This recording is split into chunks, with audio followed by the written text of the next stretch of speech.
भट्टी रियासत में काफी अरसे से बारिश न होने की वजह से वहाँ के लोग दाने दाने को मोहताज हो गए थे। इस पूरी स्थिति का जिम्मेदार वहाँ का जमींदार धनी चंद था। हुजूर, हकीम की दवाई खाने से कुछ फर्क पड़ा? नहीं, अब तो टांग भी सुन्न हो रही है। इस मुश्किल का हल तो अब महाराज ही कर सकेंगे। महाराज की जय हो, महाराज की जय हो।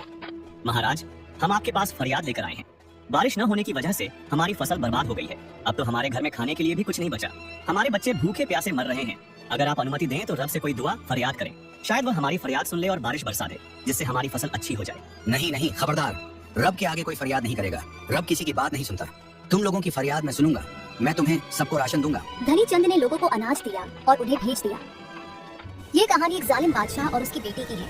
भट्टी रियासत, जहाँ का जमींदार धनी चंद बहुत जालिम और जाबिर इंसान था। उसकी मर्जी के बिना पत्ता भी नहीं हिलता था। धनी चंद की 5 बेटियां थीं और उसकी पत्नी का नाम कौशल्या था।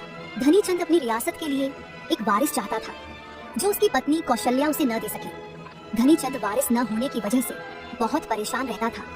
एक दिन उसके मंत्री ने धनी चंद को बहुत परेशान देखा तो उससे कहा, महाराज, अगर आप बुरा न माने तो मैं आपको एक मशवरा देना चाहता हूँ। बोलो दीनदयाल, क्या कहना चाहते हो? हुजूर, आप दूसरी शादी कर लें। हो सकता है कि इससे आपको वारिस मिल जाए। दीनदयाल, तुम्हारा दिमाग तो खराब नहीं हो चुका? ये तुम क्या कह रहे हो? लोग इसके बारे में क्या सोचेंगे? माफ करना महाराज, लोग तो 4-4 शादियां करते हैं, तो आप दूसरी शादी क्यों नहीं कर सकते? ये बात सुनकर धनी चंद ने सोचा, हो सकता है कि मैं शादी कर लूं और इससे मुझे रियासत का वारिस मिल जाए। इन दोनों की बातें महल की एक कनीज, जो बहुत चुगलखोर थी, सुन रही थी। उसका नाम पाशु था। पाशु इन दोनों की बातें सुनकर महारानी के पास चली गई और कहने लगी, आपको पता है महारानी, बादशाह सलामत दूसरी शादी करना चाहते हैं।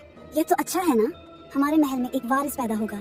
नहीं नहीं रानी, अगर वारिस पैदा हो गया तो आपकी बेटियों और आपकी कद्र कम हो जाएगी। आप ऐसा मत होने दीजिए। पाशु की बात सुनकर महारानी सोच में पड़ गई और उसने सोचा, हाँ, पाशु ठीक ही कह रही है। महारानी ने महाराज को रोकने की कोशिश की, लेकिन महाराज ने दूसरी शादी कर ली। कुछ अरसे बाद महाराज को खबर मिली कि उनकी दूसरी पत्नी माँ बनने वाली है। ये सुनकर वे बहुत खुश हुए। उन्होंने महल में गरीबों को बुलाया और बहुत सारा धन बांटा। साथ ही मस्जिदों और मंदिरों में भी बहुत से काम करवाए। महाराज, खुदा आपका भला करे, आपकी हर मुराद पूरी हो। धनी चंद बहुत खुश था और अपने दिल में अपने बेटे के सपने देख रहा था। उसे पूरा यकीन था कि इस बार उसे महल का वारिस मिल जाएगा और बेटा पैदा होगा। जब बच्चे के जन्म का समय आया तो महाराज बहुत खुश था, लेकिन जब उसे पता चला कि बेटा नहीं बल्कि बेटी पैदा हुई है तो वह गुस्से में आ गया और उसने कहा, यहाँ कोई भगवान नहीं। मैंने भगवान के लिए बहुत सारा धन बांटा, लेकिन भगवान ने मेरी एक नहीं सुनी। इसलिए आज के बाद मैं किसी भगवान को नहीं मानता और मेरी सल्तनत में कोई भी पूजा नहीं करेगा। धनी चंद ने अपनी रियासत के मंदिरों, मस्जिदों और अन्य आबादत गाहों में ताले लगाने का ऐलान कर दिया और कहा कि जो भी पूजा करेगा उसे सजा दी जाएगी और उसे कैद कर लिया जाएगा। धनी चंद ने अपनी बेटी को देखा तक नहीं और वहाँ से चला गया। अगले दिन महाराज की दूसरी पत्नी अपनी बेटी को लेकर महाराज के पास आई और कहने लगी, महाराज, अपनी बेटी का चेहरा ही देख लें। मैंने उसका नाम रजनी रखा है। रजनी यानी कि रात। इसने मेरी जिंदगी को अंधेरों में डुबो दिया है। जाओ, इसको ले जाओ। मेरा इससे कोई संबंध नहीं है। हुजूर, अगर बेटा नहीं हुआ तो इसमें उसका क्या गुनाह है? इसका सबसे बड़ा गुनाह यह है कि यह मेरा वारिस खा गई और उसके बाद उस रब का जिसने मुझे वारिस अता नहीं किया। इसी तरह वक्त गुजरता गया। जब रजनी 5 साल की हुई तो उसने देखा कि उसका पिता दूसरी बेटियों से प्यार करता है, लेकिन उससे नहीं। एक दिन वह अपनी माँ से कहने लगी, हाँ, पिताजी मुझसे प्यार क्यों नहीं करते? मुझे दूसरी बहनों के साथ खेलने भी नहीं देते। बेटा, तुम परेशान मत हो। जब तुम बड़ी हो जाओगी तो वह सबसे ज्यादा प्यार तुमसे ही करेंगे। रब सब ठीक कर देगा। इसी तरह दिन गुजरते गए और रजनी जवान हो गई। जब रजनी बड़ी हुई तो उसका लगाव ज्यादातर गरीबों से था। वह गरीब लड़कियों के साथ खेला करती और रब को याद करती, दुआएं मांगती रहती। धनी चंद को इस बात का अंदाजा नहीं था कि उसकी बेटी और उसकी पत्नी घर में ही रब का नाम लेती है। एक दिन दूसरी रियासत का राजा और उसका राजकुमार धनी चंद की रियासत में आया। राजकुमार ने रजनी को अपनी सहेलियों के साथ गली में देखा तो उसने लोगों से पूछा, यह लड़की कौन है? लोगों ने जवाब दिया, यह रजनी है, राजा धनी चंद की बेटी। राजकुमार को रजनी बहुत पसंद आ गई। उसने अपने पिता से रजनी से शादी करने की इच्छा जताई। राजकुमार के पिता ने धनी चंद से रजनी की शादी की बात की, लेकिन वह नहीं माना और बोला, मेरी 6 बेटियां हैं और ये सबसे छोटी है। 5 बड़ी बेटियों को छोड़कर मैं इसकी शादी नहीं करा सकता। लोग क्या कहेंगे? बड़ी 5 बेटियों में से किसी के लिए रिश्ता ले लें। नहीं धनी चंद जी, हमें तो रजनी का ही रिश्ता चाहिए। माफ कीजिएगा, लेकिन मैं अपनी 5 बड़ी बेटियों को छोड़कर सबसे छोटी बेटी का रिश्ता नहीं कर सकता। काफी देर बातचीत करने के बाद जब दूसरे राज्य का बादशाह धनी चंद को नहीं मना सका तो उसने गुस्से में आकर कहा, तुम्हें अपनी जिद छोड़कर फैसला करना होगा, वरना इसका नतीजा तुम्हारे लिए अच्छा नहीं होगा। हम तुमसे अपना संबंध खत्म कर लेंगे। ये सुनकर धनी चंद मजबूर हो गया और उसने हाँ कर दी। फिर दूसरी रियासत का बादशाह और उसका राजकुमार अपनी रियासत में वापस चले गए। जल्द ही यह खबर बड़े महल में आग की तरह फैल गई। जब यह बात पैशों को पता चली तो वह बड़ी महारानी के पास चली गई। महारानी, आपको पता चला कि महाराज ने रजनी का रिश्ता शहजादे के साथ तय कर दिया है। यह तो बहुत अच्छी बात है कि रजनी का रिश्ता राजकुमार से हो गया। महारानी, जो मैं आपसे कहना चाहती हूँ इस बात को समझे। अगर रजनी का रिश्ता हो गया तो लोग बातें करेंगे कि बड़ी 5 बेटियों को पता नहीं कौन सा मसला है, जिस वजह से 5 को छोड़कर सबसे छोटी का रिश्ता कर दिया। तुम ठीक ही कह रही हो, मैं ऐसा करती हूँ, महाराज से जाकर इस बारे में बात करती हूँ। रानी, आप महाराज से बात न करें, वे वचन दे चुके हैं। आप जाकर रजनी से बात करें, अगर वह मुकर जाएगी तो रिश्ता नहीं होगा। महारानी रजनी के पास चली गई और उससे जाकर कहने लगी, रजनी बेटा, मुझे तुमसे एक जरूरी बात करनी है, लेकिन तुम्हें मुझे पहले वचन देना होगा कि तुम यह बात किसी से नहीं करोगी। बेफिक्र हो, मैं किसी को नहीं बताऊंगी। आप बताइए क्या बात करनी है। मुझे पता चला है कि तुम्हारा रिश्ता महाराज ने दूसरे राज्य के राजकुमार के साथ कर दिया है। मैं चाहती हूँ तुम इस रिश्ते से इनकार कर दो। अगर तुम्हारा रिश्ता शहजादे के साथ हो गया तो लोग मेरी 5 बेटियों के बारे में बुरा भला सोचेंगे। ठीक है माँ, मैं इस रिश्ते से इनकार कर दूंगी। ये भी मेरी बहनें हैं, ये मुझसे बड़ी हैं, इनका रिश्ता पहले होना चाहिए। रजनी अपने पापा के पास चली गई और उनसे जाकर कहा, पिताजी, ये मैं रिश्ता नहीं कर सकती। पहले आप बड़ी बहनों के लिए रिश्ता ढूंढे, फिर मैं शादी करूंगी। ये सुनकर धनीचंद बहुत गुस्से में आ गए। तुम्हारा दिमाग तो नहीं खराब हो गया? क्या बोल रही हो? अब मैंने बात कर दी है। जो आपने सुना है मैंने वही कहा है। मैं अभी शादी नहीं कर सकती जब तक मेरी 5 बड़ी बहनों की शादी न हो जाए। मैं अपनी नहीं करवाऊंगी। तुम्हारी इतनी हिम्मत कि तुम मेरे सामने जुबान चला रही हो। धनीचंद ने गुस्से में आकर अपनी दूसरी बेटियों को भी बुलाया और उन्हें बुलाकर उनसे पूछने लगा, मुझे यह बताओ, तुम सब किसका खाती हो? धनीचंद की 5 बड़ी बेटियों ने कहा, पापा जी, हम आपका ही खाते हैं। मैं जो भी बात कहूँगा क्या तुम मानोगे या नहीं? हाँ पापा जी, आप हुक्म करें, आप जो भी कहेंगे हम आपकी बात मानेंगे। लेकिन ये मेरी बात क्यों नहीं मानती? तुम किसका खाती हो? पापा जी, मैं रब का खाती हूँ, वही सबका मालिक है। हम सब उसी का खाते हैं, यहाँ तक कि आप भी उसी का खाते हैं। तुम्हारी इतनी हिम्मत, बहुत ही यकीन है ना तुम्हें अपने रब पर। तो चलो मैं भी देखता हूँ तुम्हारा रब तुम्हारे लिए क्या करता है। धनीचंद ने गुस्से में आकर अपने सलाहकार दीनदयाल को बुलाया और कहा, जाओ रजनी के लिए एक बार ढूंढ के लाओ। धनीचंद ने अपने राज्य में घोषणा करवा दी कि वह अपनी बेटी रजनी की शादी करने जा रहे हैं। सब लोगों को निमंत्रण है। जब लोगों को यह पता चला कि रजनी का रिश्ता हो गया है और उसकी शादी है तो लोग बहुत खुश हुए। उसकी सहेलियां ने आपस में बातें करने लगी, लगता है रजनी का रिश्ता उसी शहजादे के साथ हुआ है जो आया था। हाँ हाँ, बिल्कुल ठीक कह रही हो, मुझे भी ऐसा ही लगता है। जब शादी का वक्त आया तो सब लोग इकट्ठा हो गए।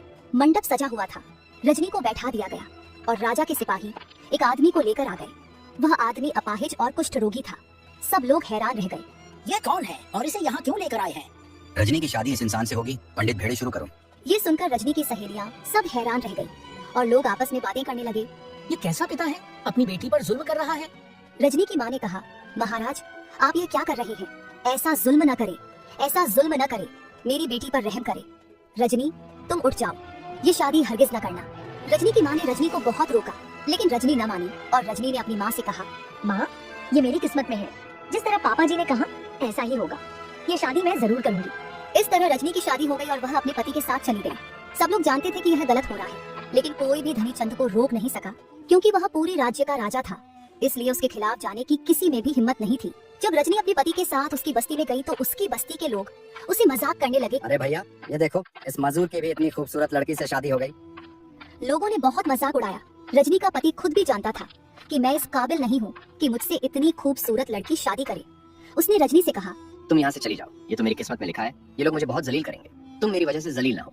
तुम मुझे छोड़कर यहाँ से चली जाओ, मैं तो किसी काम का नहीं हूँ। नहीं, मैं आपको छोड़कर नहीं जाऊंगी, मैं आपके साथ ही रहूंगी। अब आप मेरी जिम्मेदारी हैं। रजनी ने सोचा कि मेरे नए कपड़ों की वजह से लोग उसका मजाक उड़ा रहे हैं। उसने पुराने कपड़े पहन लिए और अपने पति को साथ लेकर बस्ती से चली गई। रजनी अपने पति को लेकर जगह जगह जाती और जहाँ भी आबादी होती वहाँ से भीख मांगने के लिए चली जाती और उसके लिए खाना लेकर आती और उसे खिलाती। इस तरह दिन गुजरते गए। दूसरी तरफ धनीचंद के राज्य में रजनी के जाने के बाद बारिशें नहीं हुई, जिस वजह से वहाँ भी धुंध छा गई और लोग अनाज के एक एक दाने को तरस रहे थे।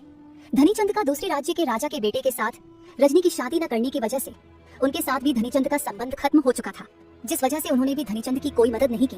धनीचंद अपने आप को बहुत मुश्किल हालात में पा रहा था। एक दिन दरिया के किनारे अपने पति को छोड़कर रजनी भीख मांगने के लिए गई।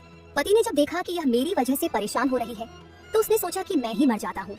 ये मेरी वजह से बेइज्जत हो रही है, अभी इसकी उम्र ही क्या है, ये अपनी जिंदगी गुजार ले। ये सोचकर वह दरिया की तरफ बढ़ा और मरने की कोशिश की। रास्ते में कोई दूसरा आदमी जा रहा था। उसने उसे रोका और कहा, ये जिंदगी भगवान की देन है, तुम इसे मत बर्बाद करो और भगवान पर भरोसा रखो, भगवान सब ठीक कर देगा। ऐसे ही दिन गुजरते गए। एक दिन रजनी खाना खाने के लिए बैठी थी कि वही शहजादा वहाँ खाना बांट रहा था। जब उसकी नजर रजनी पर पड़ी तो उसने कहा, रजनी, तुम्हारे साथ बहुत ज्यादती हुई है, तुम्हारे पिता ने तुम्हारे साथ बहुत जुल्म किया है। नहीं नहीं, ये मेरी किस्मत में लिखा है, अब यही मेरी जिंदगी है। शहजादे ने कहा, चलो हम इसका इलाज करवाते हैं। शहजादा रजनी और उसके पति को साथ लेकर एक हकीम के पास चला गया। हकीम ने रजनी के पति को चेक किया और उसके शरीर पर दवा लगाई, लेकिन वह दवा किसी भी काम नहीं आई। उसने काफी कोशिश की, लेकिन जब कोई भी असर नजर नहीं आया तो उसने शहजादे से कहा, शहजादे, ये दवा काम नहीं कर रही, इसका इलाज मेरे पास नहीं है।